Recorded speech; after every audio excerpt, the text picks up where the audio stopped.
but they're not checking out. How do you know it's good? Just because commanded? I mean, don't you notice that people say the other side? You're killing all these Iraqis who are taught you got to kill Iranians. You know, they're just as sincere as you. Doesn't it dawn on you? Like, who's right? How do you know who's right? That's where they're making a mistake. Not that you got to die to do the right thing, to fight evil. We all believe it. All right, but the point is that in Judaism we say good is kavod, is honor. In Hebrew, the word kavod is the same letters and the same meaning, heavy, substantial, meaningful, of substance. You're not a piece of chaff. You have meaning. You're heavy. You do good, there's strength, substance. Your life has substance. That's the pleasure. We want to be substantial. We want to be in touch with meaningful things, not to spend our lives on nothing. You're a good person, you're meaningful. That's kavod, honor, heavy. Yeah. You see, that's the pleasure. Now, if you understand that, that what you're really looking for is a heaviness, as being of substance, of being of value. I keep my word. I'm heavy. The guy says, "So what? I gave you my word. So what?" So what? You're nothing. Yeah? You want to be heavy, not nothing. You know, my word is my bond. That's a heavy guy. My word. So what? I mean, like, you know, I give my word all the time. Yeah. What do you expect from me? It's a light one. He's nothing. What do you want from him? He's a nothing. Keep your word, you feel heaviness. Am I registering that concept? Yeah? That inasmuch as you keep your word, you are more. Yeah? The person says, okay, I made you a promise, that's true. I changed my mind. Yeah? So what? I gave you my word. So what? Say he's less. He doesn't respect his own word. He doesn't respect himself. There's no values. Are we there? Yeah? You know, one time, as a young man, I started my own business, and I had a customer who bought some goods from me, and then I came to collect. The 30 days are up, you know, it was 110, then 30, yeah? So I come to collect. He says, listen, you know, you're a young man, you're just starting a business, I'm going to give you a valuable lesson. Really, I don't have to pay you. Go take me to court. It'll be 5 years.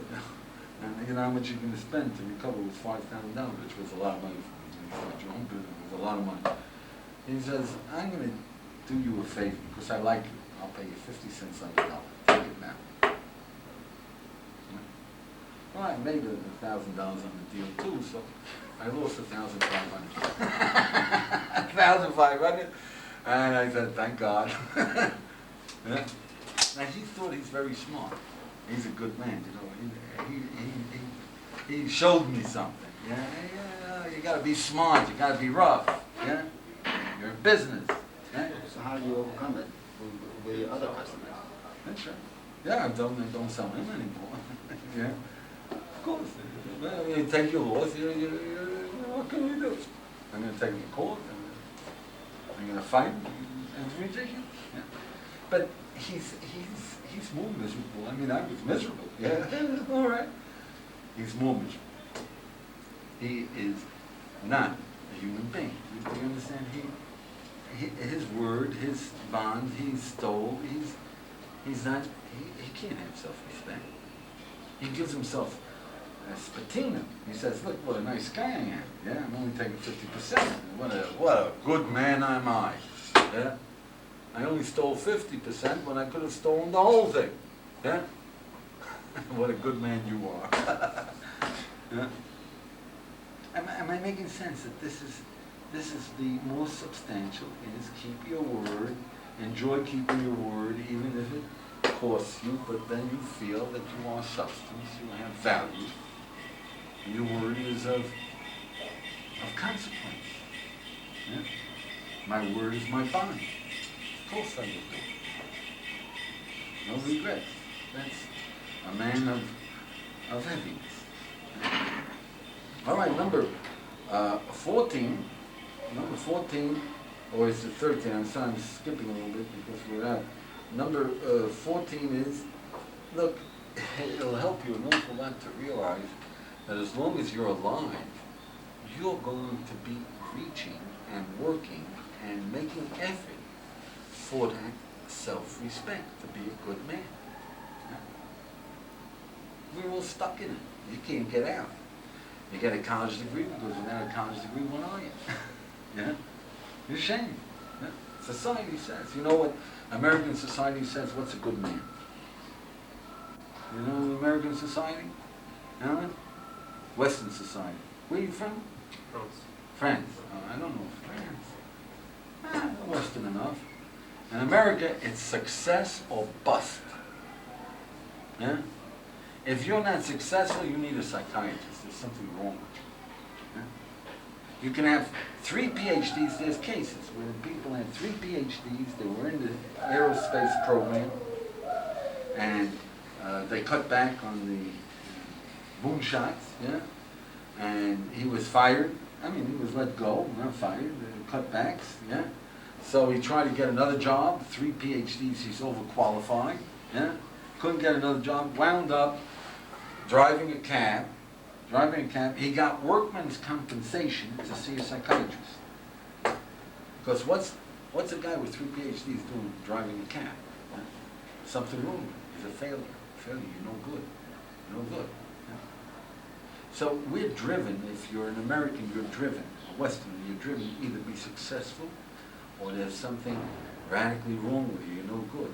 Yeah? Do you see that? Now everybody knows intelligently that there are successful people who are low lives, are evil, yeah? And there are good people who fail. Yeah? Person who's honest, is upstanding, is keeping his word. Yeah? In America, the society says you gotta be successful, you gotta dress a certain way, you gotta be sophisticated according to your circle. Otherwise, there's something wrong with you. And people take an awful lot of trouble to dress in the latest fashion. They right clothes, spend the right amount on their shoes so that they are acceptable. They're good. They're good people. And it's an illusion. Making sense, yeah?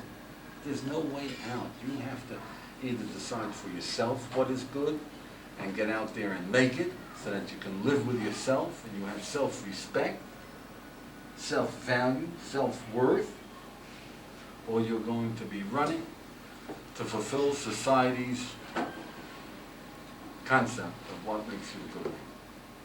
When you say success, do you mean only in a monetary sense? In America, 100%. Unless you're a successful artist, so that means you're famous. But if you're a great artist, I mean, if you work diligently, you don't sell a painting, your wife will divorce you. She can't take it. Huh? She hasn't divorced me yet. Are you an artist? No. Well, I'm talking about an artist. You know, who hasn't sold a painting. Yeah? And nobody likes his work. Posthumously, they might consider him a genius. Yeah? Right? But he didn't sell any works. Nobody gives him any recognition. This is terrible. Yeah? It doesn't matter how diligent or how many paintings he made or how serious he I is. don't think you can make a blanket statement of that. I know plenty of people who are not successful in the monetary sense, as you put it. They're respectful, looked up upon, and all. Okay, but they have a modicum. In other words, they must be making a, I wouldn't say, they're not rich, but they're comfortable. They can't be poor and be the maybe an unusually strong individual from the old school, you know, just does his job, people recognize him, and it's the old timers that respect him. The youngsters say, Shlomi. Yeah. It's the old timers who still have a value, have a maturity. The youngsters say, well, what's the matter? It's just a guy.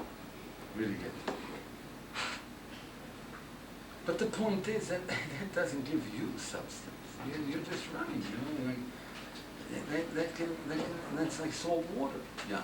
How do you know what is good? Maybe sometime if you may do something good without knowing it, or something may turn out good that seems bad. Or See, in Judaism we say, and this is one of the things that we teach our children, it comes with your mother's milk, in Jewish consciousness stories. You're a Westerner, you're brought up with Western consciousness stories, yeah? Did you ever hear Little Red Riding Hood? sorry. Little Red Riding Hood. You gotta translate it into French. Little Red Riding Hood. Good. Hood. Oh yes. Yes. Yeah, what do you say in French? How do you say in French? So, do you know the story? Yes. Oh, yeah, sure. Right. In English, you don't recognize. But if you meet a Westerner and he'd never heard of Little Red Riding Hood, you say, "Where you brought up, right? Did you ever hear Little Red Riding Hood? Of course, Where were you brought up? You look strange." One time there were stories. Every Jew, you couldn't meet a Jew who didn't hear the story. Where were you brought up? Yeah? And the story went like this. When we were in our mother's womb, when we were being formed as an embryo in our mother's womb, which says something about the mother's womb, an angel was sent to teach us all there is to know about existence. The Almighty sends you a very special angel. While you're being formed in your mother's womb, he sits there and he teaches you everything there is to know. A to Z. What the world's about, what's life, what's meaning, what's good, how do you check things out, everything, right? And before you're born, he knows, an angel does its job. You might be a very poor student, but the angel got it, you know everything, A to Z, right? Letter perfect. Then just before you're born, the same angel that did all this work, he touches you under the nose, ding, and you forget it all. Did you ever hear that story? No? Did you ever hear that story? You heard that story. Yeah. You heard that story? Did you ever hear that story? Huh?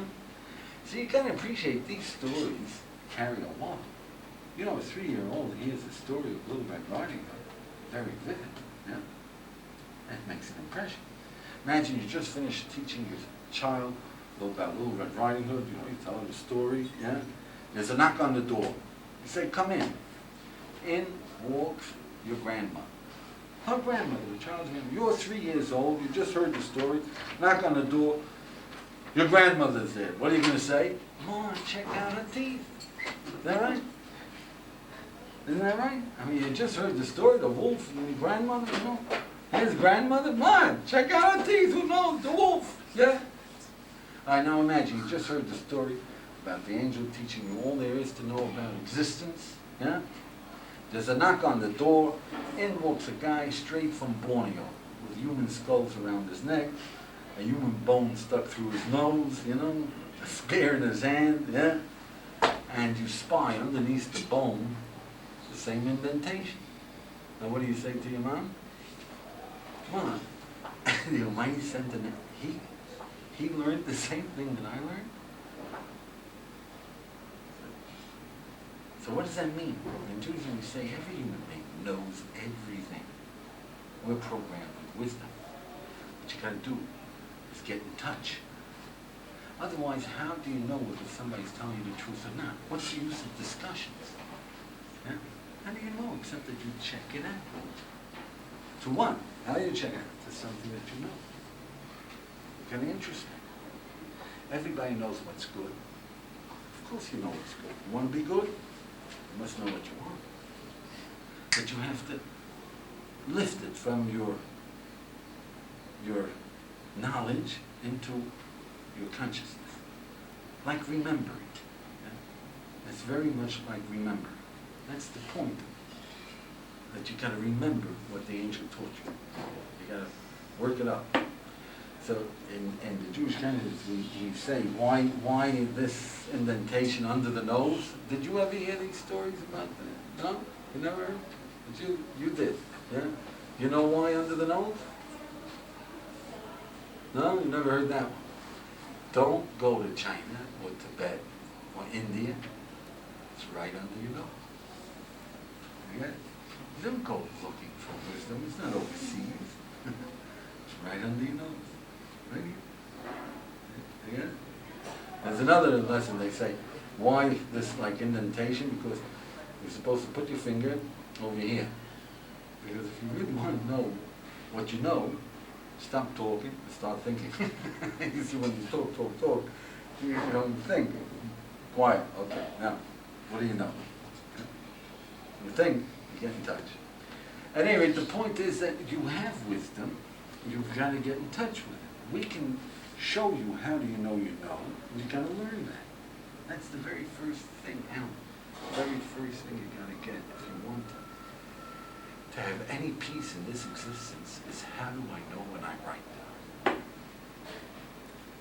Stick around a couple of days, set up a class, we'll give you a drill, you'll be able to know when you're right. Otherwise, everybody thinks they're right. You've got to be able to tell when you know that I'm right. You see that? Very important. Doing that class tomorrow morning to discovery. Discovery. How do you know you know? How does a person know when he's right? That's like that's the A of Jews. The A. How does a person know when he's right? But the point over here is that we were saying is that, look, everybody will die to be good, so then take the pleasure. This is a very, very powerful. What is the pleasure? The pleasure is self-respect. Yeah? Now you're always going to do something to be self-worth.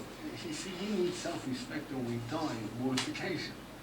Some way we have to say I'm valuable. Do you see that? We don't. If we don't have any self-respect, we just can't exist. So we can say I'm valuable because I give charity, I'm valuable because I don't steal. I mean, you can give yourself an awful lot of different ways of rationalizing your value. But you have to be valuable. Otherwise, you can't exist. You have to have some self-worth, self-respect. That's the energy for life. And does this ring true? Your angel tell you this, right? This is what man is. Okay, so number 50 is that, listen, if that's the case, then this is your opportunity, fulfilling an obligation. That's something that you know takes strength to do the right thing because it's right. That's your opportunity. Fill up on self-respect. You're valuable. You stuck it out. You did what was right. You did what was meaningful and took an effort. Enjoy yourself. If you realize that this is what you need, you don't have to buy new pair of shoes for self-respect. You don't have to be successful. You're a person who fulfills his obligations. You keep your word, even though it's unpleasant. You are a person who listens to people's problems, even though it's a lot of trouble. But it's the right thing to do. You have character. You have value. So you feel it. You know, value. Right? I'm of substance. Any questions on that? Value, right? What is your obligation to your friends? What's your obligation to society? What's your obligation to God? What's your obligation to yourself? Put it into categories, you know? And go about fulfilling your obligation, yeah? And feeling good about it. Do it. What's your obligation to your family? You pitch in? Do it. Fulfill my obligation. You'll feel the strength of the power of existence, of being of substance, of value. Am I making sense? You see that this is what you want. You have self-respect. Doesn't matter what people say. When you know that you're okay, you're okay. You don't need people to say you're okay. You know that game, I'm okay, you're okay, yeah? Right? You don't need people to tell you you're okay. You know you're okay. Thank God. Yeah? Number 17 is, whenever you do something that you don't feel like doing, that should be a clue. I don't really feel like taking up the gun. Okay, hey, great. That must be, it's an obligation. Otherwise, why would I think of doing it? Right? That's a clue.